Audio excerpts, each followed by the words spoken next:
my wife, it was either I get divorced here or I give up cricket.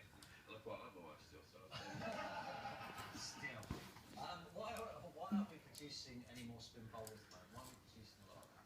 I don't know. I think there's people working very hard to try and produce them. I think for a long time we've been in the living in the dark ages when it comes to spin. People around the world really focus on spinning the ball as hard as you can.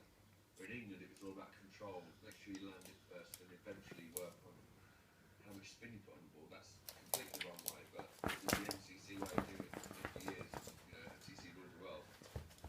But we realised how It's a change of we realise that. yeah, there used to be, they have realised it, but there's a long way to go. With spin bowling, you wait for someone to emerge. Someone will just come out of nowhere, like Shane Warne did for Australia. He was a fat, blonde beach bum, basically. That's what he was, and then he discovered he could bowl leg spin, so he went from absolute nut. No one ever heard of him, to the best bowler in the world, and the drop of a hat.